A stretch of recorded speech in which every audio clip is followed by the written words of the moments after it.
श्रीराम राम रामेति रमे रामे मनोरमे सहस्रनाम तत्तुल्यं रामनामवरानने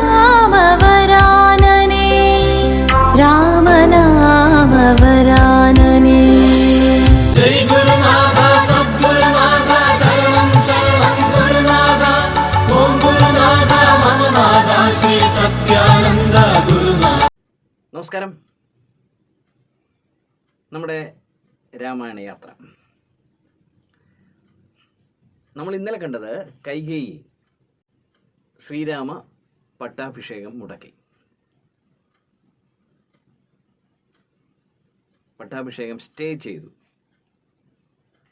2 വരങ്ങൾ കൊണ്ട് കൈകേയി ദശരഥനെ ബന്ധിച്ചു. ഒന്ന്, ഭരതനെ രാജാവാക്കണം, ശ്രീരാമന് പകരം അയോധ്യയുടെ സിംഹാസനത്തിൽ ഭരതൻ ഇരിക്കണം. 2, 14 വർഷത്തേക്ക് ശ്രീരാമൻ വനവാസത്തിന് പോകണം. ഇങ്ങനെ 2 കാര്യങ്ങളാണ് ദശരഥന് സമ്മതിക്കേണ്ടി വന്നു. അപ്പം ദശരഥൻ കൈകേയിയുടെ കാലിൽ വീണ് പൊട്ടി പൊട്ടി കരഞ്ഞു അത്രേ. രാമനെ പിരിയിൽ ഞാൻ മരിച്ചു പോകുമെന്ന് പണ്ട് വിശ്വാമിത്രൻ രാമനെ കൊണ്ട് പോയപ്പോൾ തന്നെ കരഞ്ഞ ആളാണ്. അദ്ദേഹത്തിൻ്റെ ആ ഒരു വാക്കുകൾ അറമ്പറ്റി എന്ന് വേണം പറയാം. കാരണം രാമൻ പിരിഞ്ഞപ്പോൾ തന്നെ ദശരഥൻ മരണത്തിലേക്ക് പോയി. അപ്പോൾ ഈ വാർത്ത രാമനോട് സുമന്ത്രരാണ് പറയുന്നത്. സുമന്ത്രർ എന്ന് പറയുന്നത് ദശരഥൻ്റെ മന്ത്രിയാണ്. ആ പേര് തന്നെ നിങ്ങളൊന്ന് ആലോചിച്ചു. സുമന്ത്രർ, നല്ല കാര്യങ്ങൾ, പോസിറ്റീവായ കാര്യങ്ങൾ ഉപദേശിച്ചു കൊടുക്കുന്ന ആൾ അല്ലേ. ദശരഥന് വളരെ പോസിറ്റീവായിട്ടൊരു ആറ്റിറ്റ്യൂഡ് ഉണ്ടാക്കി കൊടുക്കുന്ന ആളാണ് സുമന്ത്രർ. അങ്ങനെ വേണം മന്ത്രിമാരായാൽ, അങ്ങനെ വേണം ഭരണാധികാരികൾ. ഒരു ജനതയെ മുഴുവൻ പോസിറ്റീവായിട്ടുള്ള ഒരു പാതയിലേക്ക് നയിക്കുവാൻ കഴിവുള്ള ആളുകൾ വേണം കേന്ദ്ര മന്ത്രിസഭയിലും നമ്മുടെ സംസ്ഥാനത്തിൻ്റെ മന്ത്രിസഭയിലും ഒക്കെ വരാൻ. അതായത് നെഗറ്റീവ് ആയിട്ടുള്ള കാര്യങ്ങളെ കാണുക എന്ന് പറയുന്നത് നമ്മളെ കൊണ്ടുവന്ന് എത്തിക്കുന്നത് negative റിസൾട്ടിലായി. 2 men looked out of the bars. One saw mud, the other saw stars എന്ന് പറഞ്ഞിട്ട് ഒരു അമേരിക്കൻ പോയമുണ്ട്. 2 പേര് ജയിലിൽ കിടക്കുകയാണ്. ജയിലിൻ്റെ ബാറുകൾ ഇങ്ങനെ പിടിച്ചുകൊണ്ടിരിക്കുകയാണ്, കമ്പിയഴികളിൽ. ഒരാൾ മുകളിലേക്ക് നോക്കി, അപ്പോൾ അയാൾ നക്ഷത്രങ്ങളെ കണ്ടു. വേറൊരാൾ താഴേക്ക് നോക്കി, അപ്പോൾ തറയിലെ ചെളി കണ്ടു. 2 പേരും ഒരേപോലുള്ള അവസ്ഥയിലാണ്. പക്ഷെ ഒരാൾക്ക് എന്തുണ്ട്? ശുഭാപ്തി വിശ്വാസമുണ്ട്. അയാൾക്ക് തൻ്റെ പ്രതികൂലമായ സാഹചര്യങ്ങളൊക്കെ അതിജീവിച്ച് മുന്നോട്ട് പോകുവാൻ ആ ഒരു വിശ്വാസം അയാളെ സഹായിക്കും. അതേസമയം മറ്റയാൾ വളരെ നെഗറ്റീവായ ഒരാളാണ്. അയാൾ തല കുമ്പിട്ട് താഴത്തെ ചെളിയിലേക്ക് നോക്കി, ഇനി എന്താണ് ഭാവി ജീവിതം, എൻ്റെ ജീവിതം ഇങ്ങനെ പട്ടപൂജ്യമായി പോയല്ലോ എന്ന് വിഷമിക്കുന്നു. ചിന്തകളാണ് മനുഷ്യനെ നയിക്കുന്നത്, രാജ്യത്തെ നയിക്കുന്ന ചിന്തകൾ തന്നെ. ഒരു കാലത്ത് അമേരിക്ക റഷ്യയേക്കാൾ പല കാര്യങ്ങളിലും പിറകിലായിരുന്നു. അതായത് റഷ്യൻ റവല്യൂഷൻ സംഭവിച്ചതിന് ശേഷം, സ്റ്റാലിനൊക്കെ അവിടുത്തെ ഹെഡായതിനു ശേഷം വമ്പിച്ച ഒരു പുരോഗതി അവർ ശാസ്ത്രത്തിലുണ്ടാക്കി. അന്ന് എല്ലാ ലീഡിങ് സയൻറ്റിഫിക് ഡിസ്കവറീസും അല്ലെങ്കിൽ സയൻറ്റിഫിക് ആയിട്ടുള്ള കാര്യങ്ങളും ഇൻവെൻറ്റ് ചെയ്യുന്ന ഒക്കെ റഷ്യയാണ്. പ്രത്യേകിച്ച് സ്പേസ് ടെക്നോളജിയിൽ ഏറ്റവും ഉയർന്ന് നിന്ന ആ ഒരു ജനതയാണ് റഷ്യൻ ജനത. അമേരിക്ക അതിൻ്റെയൊക്കെ പിറകിലാണ്. അടുത്ത അമേരിക്കയാണ്, പക്ഷെ വളരെ പിറകിലാണ്. ഇന്ന് നേരെ തിരിഞ്ഞു. അമേരിക്ക ഇന്ന് വളരെ ഫോർവേഡാണ്. ഈ അമേരിക്കയുടെ പ്രയാണം ആരംഭിക്കുന്നത് ഒരു ചെറുപ്പക്കാരനായ അമേരിക്കൻ പ്രസിഡന്റിൻ്റെ വാക്കുകളിൽ നിന്നാണ്. ആ പ്രസിഡന്റിൻ്റെ പേര് നിങ്ങൾക്കറിയാം, ജോൺ എഫ് കെനഡി. ആദ്യമായിട്ടൊരു കത്തോലിക്കക്കാരൻ അമേരിക്കയുടെ പ്രസിഡന്റ് ആവുന്നത് ജോൺ എഫ് കെനഡിയിലാണ്. വളരെ ചെറുപ്പമാണ് കെനഡി. അപ്പോൾ ആ സമയത്ത് ശൂന്യാകാശത്ത് നടക്കുന്ന ഏത് മികച്ച സംഭവത്തിൻ്റെയും ലേബല് റഷ്യ ആയിരിക്കും, USSR എന്നായിരിക്കും. ഉദാഹരണത്തിന് ആദ്യത്തെ ഒരു ജീവിയെ സ്പേസിൽ അയച്ചത് റഷ്യക്കാരാണ്. ലൈക്ക എന്ന് പറയുന്ന ഒരു പട്ടിയാണ്, ഒരു പെൺപട്ടിയാണ് ശൂന്യാകാശത്തിൽ ആദ്യമായിട്ട് മനുഷ്യൻ അയച്ചത്. അത് അമേരിക്കയെ വല്ലാതെ ഒരു അപകർഷത ബോധത്തിൽ കൊണ്ടെത്തിച്ചു. ആ പട്ടി സ്പേസിൽ തന്നെ വെച്ച് മരിച്ചുപോയി. തിരിച്ചിറക്കാനുള്ള ടെക്നോളജി ഡെവലപ്പ് ചെയ്ത് വന്ന് തുടങ്ങിയിട്ടേ ഉള്ളൂ. അപ്പോൾ ആ പട്ടി മരിച്ചുപോയി. അപ്പോൾ അമേരിക്കയിലെ കവികൾ എഴുതിയത്, ഹേ ദുഷ്ടനായ കമ്മ്യൂണിസ്റ്റുകാരാ, നിങ്ങളൊരു പട്ടിയെ കുരുതി കൊടുത്തല്ലോ എന്നാണ്. ഇവിടെ 10,000 ലക്ഷക്കണക്കിന് ആടുകളെ വെട്ടിക്കൊല്ലാം, കോഴികളെ കൊല്ലാം, പന്നികളെ കൊല്ലാം, അതിലൊന്നും അമേരിക്കക്കാർക്കൊരു കുഴപ്പമില്ല. പക്ഷേ റഷ്യക്കാരൊരു പെൺപട്ടിയെ, അല്ലേ, എന്താണ് പണ്ടൊരു മുദ്രാവാക്യമില്ലേ, എന്താണ്, ഭർത്താവില്ലാ സമയത്ത് ഗ്ലോറി എന്നൊരു ഗർഭിണിയെ ചുട്ടുകരിച്ചൊരു സർക്കാർ. അതാണ് ഭർത്താവില്ലാതായി പോയി. അതാണ് ഭർത്താവ് ഉണ്ടായിരുന്നെങ്കിൽ ചുട്ടുകരിച്ചാൽ കുഴപ്പമൊന്നുമില്ല. അതുപോലെയാണ് അമേരിക്കക്കാരുടെ ഈ വീക്ഷണമായത്. പാവം ഒരു പെൺപട്ടി, ലൈക്ക എന്ന് പറയുന്ന ഒരു സുന്ദരിയായ ഒരു പെറ്റ് ഡോഗ്, അതിനെ സ്പേസിൽ വെച്ച് കൊന്നുകളഞ്ഞു ഈ ദുഷ്ടന്മാരായ കമ്മ്യൂണിസ്റ്റ്. ഇതായിരുന്നു അമേരിക്കയുടെ വ്യൂ പോയിന്റ്. അത് കഴിഞ്ഞ് യൂറി ഗഗാറിൻ എന്ന് പറയുന്ന അനശ്വര കഥാപാത്രം വരുന്നു. അദ്ദേഹം ആദ്യത്തെ മനുഷ്യനാണ്, സ്പേസിൽ പോയ ആദ്യത്തെ മനുഷ്യൻ. ഇന്ന് സ്പേസിലേക്ക് നമ്മൾ വിനോദസഞ്ചാരം വരെ തുടങ്ങിയിരുന്നു. അപ്പോൾ റഷ്യ വീണ്ടും ഗോളടിച്ചു. അത് കഴിഞ്ഞിട്ട് എന്താണ്, വാലന്റീന ടെറിഷ്കോവ, ആദ്യത്തെ സ്ത്രീ, ശൂന്യാകാശത്തിലെത്തിയ ആദ്യത്തെ സ്ത്രീ. അതിൻ്റെ പിന്നിൽ ദയനീയമായൊരു സംഭവമുണ്ട്.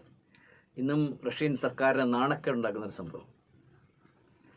വാലന്റീന ടെറിഷ്കോവ സ്പേസിൽ ചെന്ന് കറങ്ങി തിരിഞ്ഞിട്ട് ശേഷമാണ് ഒരു സത്യം മനസ്സിലാക്കിയത്. എന്താണ്, ഈ ടെക്നോളജി, അതായത് താഴോട്ട് ഇറങ്ങി ഭൂമിയിൽ വന്ന് എത്താനുള്ള ടെക്നോളജി അപ്പോഴും ഒരു അപ്രൂവ്ഡ് ടെക്നോളജി അല്ല. എന്ന് പറഞ്ഞാൽ വാലന്റീന ടെറിഷ്കോവ രണ്ടാമത് ഭൂമിയിൽ ഇറങ്ങാൻ കഴിയുമെന്നതിന് തീർച്ചയില്ലായിരുന്നു. ഏറ്റവും കൂടുതൽ ചാൻസ് വാലന്റീന ശൂന്യാകാശം മരിക്കുക എന്നതിലായിരുന്നു. അത് ഒരു ഞെട്ടിച്ച സമയം. ഈ രഹസ്യങ്ങളൊക്കെ പിന്നീടാണ് വരുന്നത്, അപ്പോഴൊന്നും വന്നില്ല. പക്ഷേ വാലന്റീന ടെറിഷ്കോവ അത്ര ഒരു എഞ്ചിനീയറിംഗ് ജീനിയസ് ആയിരുന്നു. അവരിത് അവിടെ വെച്ചാണ് അറിയുന്നത് തനിക്ക് തിരിച്ചു പോകാൻ പറ്റില്ല എന്ന്. പക്ഷേ അവർ ആ പേടകത്തെ തിരിച്ചിട്ടിറക്കി. അത്ര മിടുമിടുക്കിയായിരുന്നു. നമ്മളിങ്ങനെ ഈ സിനിമയിലും നാടകത്തിലും സാഹിത്യത്തിലൊക്കെ പറയാറുണ്ട്, ഈ സ്ത്രീകളോടുള്ള പുരുഷന്മാരുടെ കെയർ, അറ്റൻഷൻ, പ്രൊട്ടക്ഷൻ കുന്താണ്. ചില സ്ഥലങ്ങളിലൊക്കെ വല്ലാണ്ട് അനീതി പുരുഷൻ സ്ത്രീയോട് കാണിച്ചിട്ടുണ്ട്. അതിലൊന്നാണിത്. എന്നാലും അവൾ മിടുക്കിയായിരുന്നു, ആ സ്ത്രീ ഭയങ്കര മിടുക്കിയായിരുന്നു, അതുകൊണ്ട് തിരിച്ചുകൊണ്ടിറങ്ങി. പക്ഷേ എല്ലാത്തിലും റഷ്യയാണ് ഗോളടിക്കുന്നത്. അമേരിക്കയിലിങ്ങനെ വായി നോക്കി നിൽക്കുക. അപ്പോഴാണ് ഈ John F Kennedy American president ആവും. നിങ്ങൾക്കറിയാലോ, ജോൺ എഫ് കെനഡിയുടെ പ്രസംഗങ്ങൾ വളരെ രസകരമാണ്. Don't ask me what America has done for you, tell me what you have done for the country എന്നൊക്കെ ചോദിക്കുന്ന ആ ഒരു ഭയങ്കര മാസ്മരികതയുണ്ട് പ്രസംഗത്തിന്. സെനറ്റിൽ വെച്ച് ആ യങ് പ്രസിഡന്റ് ഓഫ് അമേരിക്ക ചെയ്തൊരു പ്രസംഗത്തിൽ ഇങ്ങനെ പറഞ്ഞു, within a decade an American will set his foot on moon. നോക്കൂ, എണിച്ച് നടക്കാൻ തുടങ്ങിയില്ല, അതിനുമുമ്പ് ഒളിമ്പിക്സിൽ ഓടി 100 മീറ്റേഴ്സിൽ ജയിക്കുന്നതാണ് പറയുന്നത്. അതായത് ഒരു വ്യാഴവട്ടക്കാലത്തിനകത്ത് ഒരു അമേരിക്കക്കാരൻ ചന്ദ്രനിൽ കാല് കുത്തുമെന്ന് അദ്ദേഹം പ്രസംഗിച്ചു. ഇത് കേട്ടിട്ട് പത്രക്കാരും എല്ലാവരും ഞെട്ടിപ്പോയി. സെനറ്റേഴ്സ് എല്ലാം അങ്ങോട്ടും ഇങ്ങോട്ടും നോക്കിയിരുന്നു. കാര്യം അത് സ്വപ്നങ്ങളിൽ മാത്രം നമ്മൾ പറയില്ല, അതുപോലെയാണ്. പിറ്റേ ദിവസം വന്ന പത്രങ്ങളെല്ലാം യൗവന സഹജമായ വിവരക്കിടന്നൊക്കെ കളിയാക്കിയതിനെ. പക്ഷേ അത് സംഭവിച്ചു. വിത്തിൻ എ ഡെക്കേഡ് ഒരു അമേരിക്കക്കാരൻ ചന്ദ്രനിൽ ഇറങ്ങി അയാളുടെ വലത്ത് കാല് ചന്ദ്രനിൽ വെച്ചു. ഈ ഒരു അച്ചീവ്മെൻറ്റിനെ കുറിച്ച് നാസ പറയുന്നതാണ്. ആ ദിവസം തൊട്ട്, അതായത് സെനറ്റിൽ Kennedy within a decade an American will set his foot on moon എന്ന് പറഞ്ഞ ആ ദിവസം തൊട്ട് മുന്നിൽ ഗേറ്റിൻ്റെ അവിടെ നിൽക്കുന്ന ഗാർഡ് തൊട്ട് അതിൻ്റെ ചെയർമാനായിട്ട് നിൽക്കുന്ന, ലീഡറായിട്ട് നിൽക്കുന്ന ചീഫ് എക്സിക്യൂട്ടീവ് ഓഫീസർ വരെ 24 hours വർക്ക് ചെയ്തു അത്രേ. ഈ ഒരു ഡ്രീം അച്ചീവ് ചെയ്യണമെന്നാണ്. അതിൻ്റെ ഫലമായിട്ടാണ് അപ്പോളോ 11 എന്ന് പറയുന്ന ആ ചരിത്രത്തിൻ്റെ ഏടുകൾ ഏറ്റവും നിറമാർന്നു നിൽക്കുന്ന ആ ഒരു റോക്കറ്റ് ചന്ദ്രനിലേക്ക് പോയത്. അവിടെ നിന്ന് അതിൽ 3 പേരുണ്ടായിരുന്ന ആംസ്ട്രോങ്, ആൽഡ്രിൻ ആൻഡ് കോളിൻസ്. അതിൽ നിന്നൊരു മൂൺ പേടകത്തിൽ, ഒരു മൂൺ വാക്കർ എന്താണ് പേടകത്തിൻ്റെ പേര്, അത് വന്ന് ചന്ദ്രനിൽ ഇറങ്ങി. എന്നിട്ട് ആംസ്ട്രോങ് ആദ്യമായിട്ട് ചന്ദ്രനിലേക്ക് ഇറങ്ങി. അവിടെയും ഒരു മനുഷ്യത്വത്തെ സ്പർശിക്കുന്ന ഒരു കഥയുണ്ട്. സത്യത്തിൽ പ്ലാൻ അനുസരിച്ച് ഇറങ്ങേണ്ടത് ആൽഡ്രിനാണ്. ചരിത്രത്തിൻ്റെ ഹരിശ്രീ കുറിക്കുന്ന ആ ഒരു നിമിഷം സത്യത്തിൽ പ്ലാൻ അനുസരിച്ച് ആൽഡ്രിനാണ് കൊടുത്തിരുന്നത്. പക്ഷേ വാതിലിൻ്റെ അവിടെ നിന്നത് ആ സമയത്ത് ആംസ്ട്രോങ് ആയിപ്പോയി. അതുകൊണ്ട് താഴെ നിന്ന് നിർദ്ദേശം വന്നു, ആംസ്ട്രോങ് ആദ്യം ഇറങ്ങട്ടെ. അങ്ങനെ ആൽഡ്രിൻ ചരിത്രത്തിൽ പിന്തള്ളപ്പെട്ടു, വെള്ളി മെഡലായിപ്പോയി. ആംസ്ട്രോങ് ഇറങ്ങി ഏറ്റവും താഴത്തെ പടി ചെന്ന് നിന്നുകൊണ്ട് ആംസ്ട്രോങ് ഇങ്ങനെ ലോകത്തെ എന്നൊക്കെ പറഞ്ഞു, a very small step for me but a giant leap for mankind. എനിക്കൊരു ചെറിയ ചൂടുവെപ്പ്, അത്രേ ഉള്ളൂ. താഴോട്ട് ഞാൻ കാല് വെച്ച് കഴിഞ്ഞാൽ ചന്ദ്രനായി. പക്ഷേ മാനവരാശിക്ക് അതൊരു കുതിച്ചു ചാട്ടമാണ്, അല്ലേ? ദൈവം അദ്ദേഹത്തിൻ്റെ ഓഫീസിൽ എണിച്ചു നിന്ന് കൈയടിച്ചു പോയൊരു നിമിഷമാണ്. കാര്യം മനുഷ്യൻ ഇങ്ങോട്ട് വരരുതെന്ന് വിചാരിച്ച് അദ്ദേഹം ശൂന്യാകാശമൊക്കെ സൃഷ്ടിച്ചു, ഈ ഭൂമിക്കും ചന്ദ്രനും ഒക്കെ ഇടയ്ക്കും. പക്ഷെ അതിനെയൊക്കെ കടന്ന് അവിടെ ചെന്നു ചന്ദ്രനിൽ ചവിട്ടി മനുഷ്യൻ. ഇന്നും അങ്ങനെ സംഭവിച്ചിട്ടില്ല എന്ന് പറയുന്ന ആളുകളുണ്ട്. എന്തായാലും ആ നിമിഷത്തിലേക്ക് പോയ റോക്കറ്റ് കുതിച്ചുയർന്നത് കെനഡി സ്പേസ് സെൻറ്റർ എന്ന് പറയുന്ന ആ ഒരു റോക്കറ്റ് സ്റ്റേഷനിൽ നിന്നാണ്. കെനഡിയുടെ ഓർമ്മയ്ക്ക് ഉണ്ടായ റോക്കറ്റ് സ്റ്റേഷനാണ്. അപ്പോൾ അങ്ങനെ ഒരു പോസിറ്റീവായിട്ടൊരു ചിന്ത എങ്ങനെ ഒരു നേഷനെ നമ്പർ 1 ആക്കി മാറ്റി എന്നതിന് തെളിവാണത്. നമ്മുടെ ഭാരതത്തിന് സംഭവിച്ച ഏറ്റവും വലിയ പ്രശ്നം, നമ്മുടെ നേതൃത്വത്തിൽ വന്ന പലരും ഇന്ത്യയെ ഒരു ദരിദ്ര രാജ്യം എന്ന് പറയുന്നതിൽ വളരെ താല്പര്യം കാണിച്ചവരാണ്. നിങ്ങൾ എത്രയോ പ്രസംഗങ്ങൾ കേട്ടുകാണല്ലേ നേതാക്കന്മാർ, ദരിദ്ര ഇന്ത്യ, അല്ലേ? ചൈന മനോജ്ഞ ചൈന, ഇന്ത്യ ദരിദ്ര ഇന്ത്യ. ഏത് ഇന്ത്യൻ ആർട്ട് ഫിലിം എടുത്താലും ദാരിദ്ര്യത മാത്രമേ കാണിക്കുള്ളായിരുന്നു, അല്ലെങ്കിൽ രോഗം മാത്രമേ കാണിക്കുള്ളായിരുന്നു. ഇന്ത്യയുടെ ഗ്ലോറി എന്നൊരു സാധനം നമ്മൾ ഒരിക്കലും വിഷ്വലൈസ് ചെയ്യുമായിരുന്നില്ല, കലയിൽ വരുമായിരുന്നില്ല, സാഹിത്യത്തിൽ വരുമായിരുന്നില്ല, പിന്നെ പത്രങ്ങളൊട്ടുമില്ല. എപ്പോൾ നോക്കിയാലും ഇന്ത്യയുടെ പരാജയം പരാജയം പരാജയം പരാജയം. ഇത് തന്നെയാണ് നമ്മുടെ നേതാക്കന്മാരൊക്കെ പറഞ്ഞുവിടുന്നത്. അവർക്കത് ആവശ്യമായിരുന്നു. ആ ദാരിദ്ര്യം എന്നൊരു സാധനം ശത്രുവിനെ മുന്നിൽ കണ്ടു കഴിഞ്ഞാൽ ആളുകൾ അവരുടെ കൂടെ നിൽക്കും. അതായിരുന്നു അവരുടെ ഉദ്ദേശം. ഏതാണ്ട് ആ ഒരു വെള്ളച്ചാട്ടത്തിലേക്കുള്ള നെഗറ്റിവിറ്റിയിലേക്കുള്ള ഭാരതത്തിൻ്റെ വീഴ്ചയുണ്ടല്ലോ, അതിൽ നിന്ന് ഭാരതത്തെ പിടിച്ച് എടുത്തത് രാജീവ് ഗാന്ധിയാണ്. അദ്ദേഹമാണ് നെക്സ്റ്റ് മില്ലീനിയത്തിൽ ഭാരതം എന്താവും എന്നൊരു ഡ്രീം കണ്ടത്. I have got A dream. ഓർമ്മയുണ്ടോ? ഒരു വളരെ ഫേമസ് പ്രസംഗമാണ്. അപ്പോൾ അതിൽ നിന്നാണ് അദ്ദേഹം എടുത്തത്.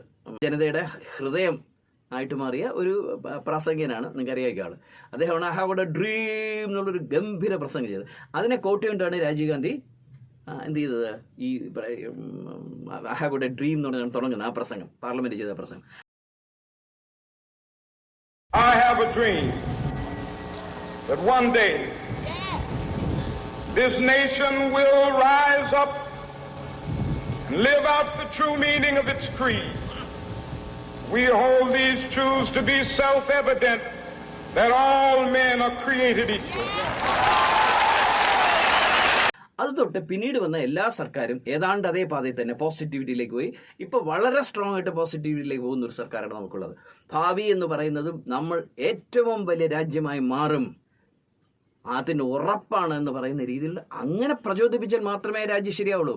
അല്ലാതെ നെഗറ്റിവിറ്റി പറഞ്ഞുകൊണ്ടിരിക്കുന്ന പത്രങ്ങളും നെഗറ്റിവിറ്റി പറഞ്ഞുകൊണ്ടിരിക്കുന്ന നേതാക്കന്മാരും ഉള്ളിടത്തോളം കാലം ഒരു രാജ്യവും പുരോഗമിക്കാൻ പോകുന്നില്ല. ശരി, ഇവിടെ സുമന്ത്രർ, പോസിറ്റിവിറ്റി ആയിട്ട് ചിന്തിക്കുന്നവർ, പോസിറ്റീവായ കാര്യങ്ങൾ രാജാവിന് മന്ത്രിച്ചു കൊടുക്കുന്ന ആൾ, അയാളാണ് സുമന്ത്രർ.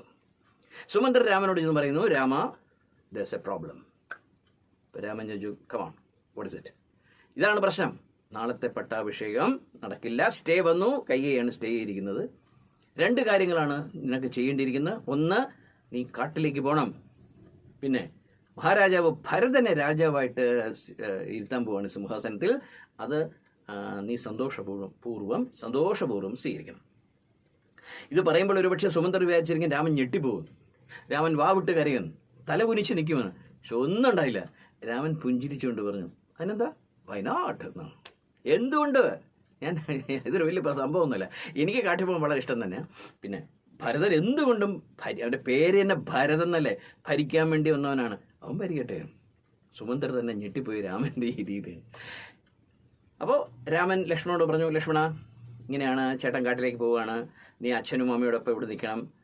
അപ്പോൾ ലക്ഷ്മണൻ പറഞ്ഞു, എങ്ങനെ ജ്യേഷ്ഠൻ എവിടെ പോകണോ അതിൻ്റെ കൂടെ ഞാനുണ്ടാവും. രാമനുണ്ടെങ്കിൽ ലക്ഷ്മണൻ കൂടെ ഉണ്ടാവും.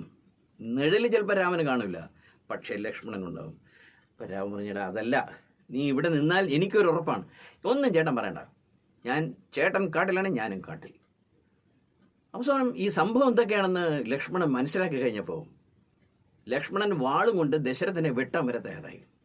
ആ സ്ത്രീജിതൻ എന്നാണ് ലക്ഷ്മണൻ വിളിക്കുന്നത്. ആ പെങ്കോന്തൻ, അയാളെ ഞാൻ വെട്ടിക്കൊല്ലും. അപ്പോഴാണ് പ്രസിദ്ധമായ ലക്ഷ്മണോപദേശം. ശ്രീരാമൻ ലക്ഷ്മണോട് പറയുന്നു, ലക്ഷ്മണ, ഇതൊന്നും നല്ല മനുഷ്യർക്ക് ചേർന്ന രീതിയല്ല. അച്ഛൻ സത്യത്തിന് വേണ്ടി നിൽക്കുന്നു, ധർമ്മത്തിന് വേണ്ടി നിൽക്കുന്നു. ആ അച്ഛൻ്റെ ധർമ്മം കാത്തു രക്ഷിക്കുക എന്ന് പറഞ്ഞ ഒരു പുത്രൻ്റെ ഏറ്റവും വലിയ ധർമ്മം. അത് നമ്മൾ അച്ഛനോട് ചെയ്യേണ്ട ഏറ്റവും വലിയ കടപ്പാടാണ്. അത് നമുക്ക് ചെയ്തേ പറ്റൂ. അതുകൊണ്ട് അച്ഛനെ സ്ത്രീജിതൻ എന്ന് പറയരുത്. സത്യത്തിൽ എന്താണ്? അച്ഛൻ സത്യത്തിൻ്റെ ജിതൻ, സത്യത്തെയാണ് അദ്ദേഹം അനുസരിക്കുന്നത്. അത് നമ്മൾ ആ മഹത്വം എന്താണെന്ന് നമ്മൾ മനസ്സിലാക്കണം. പിന്നീട് ലക്ഷ്മണനോട് പറയുന്നു, നീ ഇങ്ങനെ കോപം വന്നിട്ട് ആളുകളെ അങ്ങനെ ചെയ്തില്ല ഇങ്ങനെ ചെയ്തില്ല എന്നൊക്കെ പറയുന്നത് നിനക്ക് വിവരമില്ലാത്തതുകൊണ്ടാണ് ലക്ഷ്മണ. ഈ ലോകം എന്ന് പറഞ്ഞാൽ എന്താണ്? ഈ ജീവിതം കുറച്ചു കാലത്തേക്കേ ഉള്ളൂ അല്ലേ? ചക്ഷുശ്രവണകളസ്തമാം ദർദുരം ഭക്ഷണത്തിനപേക്ഷിക്കുന്നതുപോ കാലാഹിന പരിഗ്രസ്തമാം ലോകവും ആലോലചേതസാ ഭോഗങ്ങൾ തേടുന്നു. നീ എന്തിനു വേണ്ടിയാണ് ലക്ഷ്മണ ഇതൊക്കെ കിടന്ന് കാണിക്കുന്നത്? ഈ രാജകൊട്ടാരം, ഈ സിംഹാസനം, ഈ കിരീടം, ആളുകളെല്ലാം 10 പേര് നമ്മളവിടെ ഇങ്ങനെ നടക്കണം, ഇതൊക്കെ എന്ത് കാര്യമായിരിക്കുന്നു? ഇതൊക്കെ കുറച്ചു കാലത്തേക്കുള്ളൂ. ചക്ഷുശ്രവണ ഗളസ്തമാം ദർദുരം വെച്ചാൽ തവള. ചക്ഷുശ്രവണം അത് പെരുമ്പാമ്പിൻ്റെ വായിക്കാത്തൊരു തവള അകപ്പെട്ട് കഴിഞ്ഞാൽ അതെന്ത് ചെയ്യും? ചക്ഷുശ്രവണ ഗളസ്തമാം ദർദുരം ഭക്ഷണത്തിനപേക്ഷിക്കുന്നതുപോലെ. അപ്പോൾ ഒരു പാമ്പിൻ്റെ വായിൽ കിടക്കുന്ന തവള അതുവഴി ഒരു ഈച്ച ഇങ്ങനെ പിടിക്കാൻ പോകണം നാക്കുകൊണ്ട്. ഇതാണ് ഉപമ. ബുദ്ധ മതത്തിൻ്റെ ഇതിൽ ഇതേപോലെ ഒരു ഉപമ വരും, കുറച്ച് വ്യത്യാസമാണെന്നുള്ളൂ. അപ്പോൾ നമ്മൾ കാലമാകുന്ന പെരുമ്പാമ്പിൻ്റെ വായ്ക്കകത്ത് കിടക്കുന്ന തവളകളാണ്. അപ്പോൾ നമ്മൾ ഭോഗങ്ങൾക്ക് വേണ്ടി, സുഖങ്ങൾക്ക് വേണ്ടിയും ഒക്കെ വൈരാഗ്യങ്ങൾ അല്ലെ, മറ്റ് പരസ്പര വിരോധങ്ങൾ, ഇതിനൊക്കെ തീർക്കാൻ വേണ്ടി നടക്കുന്നു. അതാണ് അദ്ദേഹം പറയുന്നത്. കാലമാകുന്ന പാമ്പിൻ്റെ വായിലിരിക്കുന്ന തവള അതുവഴി ഒരു ഈച്ചയെ പിടിക്കാൻ ശ്രമിക്കുന്ന പോലെ നമ്മൾ ഈ ഭോഗസുഖങ്ങൾ അനുഭവിക്കുകയാണ്. നമ്മൾ കാലത്തിനകത്തോട്ട് പോയിക്കൊണ്ടിരിക്കുകയാണ്. കാലൻ വന്ന് കൊണ്ടുപോകും ഒരു ദിവസം. അതുകൊണ്ടാണ് നമ്മൾ കളേബരം എന്ന് പറയുന്നത്. കാലിന് കൊടുക്കേണ്ട അമ്പരം വസ്ത്രമാണിത്. അതിനെപ്പറ്റി എന്തിനാണ് ലക്ഷ്മണ നീ ഇങ്ങനെ കിടന്ന് ബുദ്ധിമുട്ട്? അതുകൊണ്ട് എന്ത് ഫലം? ഒരു ഫലവുമില്ല. ധീരമായി മുന്നിലെത്തുന്ന പ്രതിസന്ധികളെ നേരിടുന്നവനാണ് പുരുഷൻ. അവൻ നടക്കുമ്പോഴാണ് ചരിത്രം കൂടെ നടക്കുന്നത്. അതുകൊണ്ട് ലക്ഷ്മണ, അച്ഛനെ അങ്ങനെ ചെയ്തുകളെ സിംഹാസനത്തിൽ നീ എന്നെ പിടിച്ചിരുത്താന്നൊക്കെ പറയുന്നത് അത് നിന്റെ വിവരക്കേടുകൊണ്ടാണ്. നീ അങ്ങനെയൊന്നും പറയുന്നത്. അങ്ങനെയൊന്നും പറയേണ്ടവനല്ല നീ. അപ്പോൾ ലക്ഷ്മണൻ അടങ്ങി. എന്നാൽ ഞാൻ തീർച്ചയായിട്ടും ജ്യേഷ്ഠനോട് വരും. അപ്പോൾ ശ്രീരാമൻ സമ്മതിച്ചു. പിന്നീട് അടുത്ത പ്രശ്നം വരുന്നു. സീത അറിഞ്ഞോടുകൂടി സീത ഓടിച്ചെന്ന് രാമനെ കെട്ടിപ്പിടിച്ചു. ഞാനും കൂടെ വരുന്നു. കൊച്ചല്ലേ, അന്നും 16-17 വയസ്സേ ഉള്ളൂ. അപ്പോൾ ശ്രീരാമൻ സീതയോട് പറഞ്ഞു, കുഞ്ഞേ, നീ ഒരു കാര്യം മനസ്സിലാക്കുക. ഈ നഗരം പോലെ അല്ല കാട്. നിനക്ക് ആ പടം ഇതിലേപരി അയോധ്യ മാത്രം അറിയാവൂ. കാട്ടിൽ കല്ലുണ്ട്, മുള്ളുണ്ട് അല്ലേ, രാക്ഷസന്മാരുണ്ട്, കാറ്റും മഴയുമുണ്ട്, മഞ്ഞുണ്ട്, തണുപ്പുണ്ട്, ആഹാരം നേരെ കിട്ടില്ല, ദാഹത്തിന് വെള്ളം പോലും കിട്ടില്ല. അതാണ് കാട്. ആ കാട്ടിലേക്ക് നിന്നെയും കൊണ്ടുപോകുന്നത് എങ്ങനെയാണ്? നീ ഒരു കാര്യം ചെയ്യുക, എൻ്റെ അമ്മയൊക്കെ ശുശ്രൂഷിച്ച് ഇവിടെ നിന്നോളൂ അല്ലേ. ഇപ്പം നമ്മുടെ സമൂഹത്തിലുണ്ടാകുന്ന വലിയൊരു പ്രശ്നം ഇതാണ്. എന്താണ്? നിങ്ങളുടെ അമ്മയെ നോക്കാൻ വേണ്ടി എനിക്ക് നിങ്ങളെ കല്യാണം കഴിക്കാനൊന്നും പറ്റില്ല എന്ന് പറയുന്ന സ്ത്രീകൾ ഇപ്പോഴാണുള്ളത്. മുമ്പ് അങ്ങനെയല്ല. അമ്മയെ നോക്കണം, അതിനുവേണ്ടി ഒരു പെൺകുട്ടി വേണം. ആ കാലൊക്കെ പോയി. വേണമെങ്കിൽ അമ്മ മോളെ നോക്കട്ടതാണ്. അപ്പോൾ സീത, അവിടെ നമുക്ക് സീത എന്ന് പറയുന്ന കഥാപാത്രം ഒരു മല പോലെ വളർന്നു നിൽക്കുന്ന നമുക്ക് കാണാം. സാധാരണ നമുക്ക് ഈ സീതയെക്കുറിച്ചുള്ള സങ്കല്പം എന്താണ്? ഭാരത സ്ത്രീകളുടെ ഒരു വലിയൊരു എക്സാമ്പിളായിട്ട്, ഐക്കോണായിട്ടല്ലേ സീത പറയും. നമ്മൾ കാണുന്നത് എന്താണ്? ശ്രീരാമൻ്റെ പിന്നിൽ കൈപിടിച്ച് നിഴൽ പോലെ നടക്കുന്ന സീത അല്ലേ. ഏത് കാട്ടിലെ ഏത് ദുഃഖവും ഏറ്റെടുക്കാൻ തയ്യാറായ സീത. വളരെ ഒരു പാവം അല്ലേ. അശോകവനത്തിൽ നിന്ന് നിത്യവും കരയുന്ന സീത. ഇതൊന്നും അല്ല യഥാർത്ഥ സീത. അത് തെളിയുന്നത് അവിടെയാണ്. എന്താണ് ശ്രീരാമൻ ഈ കല്ലുണ്ട് മുള്ളുണ്ട് എന്നൊക്കെ പറഞ്ഞിട്ട് ഉള്ള നേറ്റീവ്സ് മുഴുവൻ പറയുമ്പോൾ സീത എല്ലാ തരത്തിലും അങ്ങേയറ്റം നിരുത്സാഹപ്പെടുത്താൻ ശ്രമിക്കുമ്പോൾ സീത പറയുന്ന ഡയലോഗ് നമ്മുടെ സ്ത്രീജനങ്ങൾ മുഴുവൻ കാണാതെ പഠിക്കേണ്ട ഒരു ഡയലോഗ്. എന്താണ്? മുമ്പേ നടന്നിടുവിൻ ഞാൻ, മുമ്പേ നടക്കും ഞാൻ മുമ്പ് നടക്കാം. മമ പിന്നാലെ വേണം എഴുന്നള്ളിയിടുവാൻ ഭവാൻ. മുന്നിൽ ഞാൻ നടക്കും, മമ പിന്നാലെ വേണം എഴുന്നള്ളുവാൻ ഭവാൻ. അങ്ങക്ക് പേടിയുണ്ടെങ്കിൽ എൻ്റെ പുറകെ നോളൂ, ഞാൻ മുന്നിൽ ആദ്യം കാട്ടിലേക്ക് പോകാം, എൻ്റെ പുറകെ അങ്ങ് വന്നാൽ മതിയെന്നു. അങ്ങനെ വില്ലും എടുത്തുകൊണ്ട് സീത നിൽക്കുന്ന ഏക രംഗമാണ് രാമായണത്തിൽ. സ്ത്രീകളുടെ അനൽപമായൊരു അത്ഭുതകരമായൊരു ശക്തിയുണ്ട്. ഒരു സിറ്റുവേഷൻ വരുമ്പോൾ ഒരു ദുർഗയായിട്ട് ഈ സ്ത്രീ മാറും. അതാണ് ഝാൻസി റാണിയിൽ നമ്മൾ കാണുന്നത്. സ്വന്തം ഭർത്താവ് മരിച്ച് പോയതിന് ശേഷം ഝാൻസി റാണി യുദ്ധത്തിൻ്റെ നേതൃത്വം ഏറ്റെടുത്ത് പിന്നീട് ഝാൻസി റാണി നടത്തിയ യുദ്ധം എന്ന് പറയുന്നത് ചരിത്രമാണ്. നിർഭാഗ്യവശാൽ നമ്മുടെ സർക്കാരോ നമ്മുടെ ചലച്ചിത്രകാരന്മാരോ ആരൊന്നും ആ സ്ത്രീയെ പ്രൊജക്റ്റ് ചെയ്യേണ്ട ഒരു സിനിമ ഒന്നും ഉണ്ടാക്കാൻ ശ്രമിച്ചിട്ടില്ല. അതിന് പകരം ഡൂക്കിലി നേതാക്കന്മാരെ പറ്റി ഉണ്ടാക്കി നടക്കും. എത്രമാത്രം പ്രചോദനമാകും ഝാൻസി റാണി എന്ന് പറയുന്ന ഒരു സ്ത്രീ. തൻ്റെ സ്വന്തം കുട്ടിയെ കുതിരയിൽ വെച്ചുകൊണ്ടാണ് യുദ്ധം ചെയ്യുക. എന്തോ ഒരു യുദ്ധമായിരുന്നു ആ സ്ത്രീ ചെയ്തത്. ഏതാണ്ട് ബ്രിട്ടീഷുകാരെ തോക്കുന്ന ഒരു സ്ഥിതിയിലെത്തിപ്പോയി. അത്രയധികം അത്ഭുതകരമായ യുദ്ധമാണ് ഝാൻസി റാണി ചെയ്തത്. പക്ഷെ അതുവരെ ഝാൻസി റാണി ഒരു സാധാരണ സ്ത്രീയായിരുന്നു. തൻ്റെ ഭർത്താവ് മരിച്ച ശേഷം തൻ്റെ രാജ്യത്തിന് ഇനി രക്ഷയില്ല എന്നൊരവസ്ഥ എത്തിയപ്പോൾ ചാടി മുന്നിലിറങ്ങുന്നു. അങ്ങനെ വേണം. ഭർത്താവ് തകർന്നാൽ ആ ഭർത്താവിന് ഷീൽഡായിട്ട് സ്ത്രീ നിൽക്കണം. അതാണ് ശ്രീരാമൻ പറയുന്നത്. ഒരു ബിസിനസ്സിൽ ഭർത്താവ് തകർന്നു പോയി, അയാൾ കിടന്ന് കരയുകയാണെങ്കിൽ ആ ബിസിനസ് ഏറ്റെടുത്ത് സ്ത്രീ വിജയിപ്പിക്കണം. എത്രയോ ബിസിനസ്സിൽ അങ്ങനെ വിജയിപ്പിച്ചത്. അപ്പോൾ മുമ്പേ നടപ്പാൻ വനത്തിന് ഞാൻ മമ പിന്നാലെ വേണം എഴുന്നള്ളുവാൻ ഭവാൻ എന്ന് സീത വില്ലുമായിട്ട് നിൽക്കുന്ന ആ ഒരു രംഗം ഒരിക്കലും നിങ്ങൾ മനസ്സിൽ പോകരുത്. അത്രയധികം അത് ദൃഢമായി മനസ്സിൽ നിൽക്കണം. അപ്പോൾ സീതയുടെ ഇതൊന്നും സീതയോടൊന്നും പറഞ്ഞു മനസ്സിലാക്കാൻ രാമന് കഴിയുന്നില്ല. സീത തീരുമാനിച്ചു, ഞാൻ കൂടെ വരും, ചാടിക്കയറി ഞാൻ വണ്ടി തന്നു. ആദ്യം കൗസല്യയുടെ അടുത്ത് പോകുന്നു. അമ്മയാണല്ലോ. കൗസല്യയും സമ്മതിക്കുന്നില്ല. അത് അവർ പറയുന്ന കൗസല്യ പറയുന്ന ഒരു ഇതെന്ന് വെച്ചാൽ അച്ഛനും അമ്മയും ഒരുപോലെയാണ് മകന്. അപ്പോൾ അച്ഛൻ പോകണമെന്ന് പറയുമ്പോൾ അമ്മ പോകണ്ടെന്ന് പറയുന്നുണ്ടല്ലോ. അതുകൊണ്ട് അമ്മ പറഞ്ഞത് കേട്ടിട്ട് നീ നിന്നാൽ മതി. അപ്പോൾ ശ്രീരാമൻ വളരെ യുക്തിയുക്തം ഒരു കാര്യം കൗസല്യോട് പറയുന്നു. കൗശലമാണെന്ന് ഓർമ്മിക്കണം. അപ്പോഴേ യുക്തിയുക്തമായിട്ട് ചിന്തിക്കണം. അതായത് ഈ ലക്ഷ്മണൻ പറയുന്നത് പോലെ, ലക്ഷ്മണൻ അങ്ങനെയൊക്കെ പറഞ്ഞോളൂ, സ്ത്രീജിതനാണ്, ഈ പെങ്കോന്തനാണ് അച്ഛനൊക്കെ. അങ്ങനെയൊന്നുമല്ല. പെങ്കോന്തനല്ല അദ്ദേഹം ധർമ്മത്തിൻ്റെ സത്യത്തിൻ്റെയും വഴിയിൽ ജീവിച്ച ആളാണ്. മരണം വരെ അതിൽ തന്നെ പിടിച്ചു നിൽക്കുന്നു. അദ്ദേഹം വാശി പിടിക്കുന്നു. ഒരു മകനെ സംബന്ധിച്ച് അഭിമാനമാണ് ഇങ്ങനെ ഒരു അച്ഛൻ. അമ്മയ്ക്ക് അഭിമാനമാണ് ഇങ്ങനൊരു ഭർത്താവ്.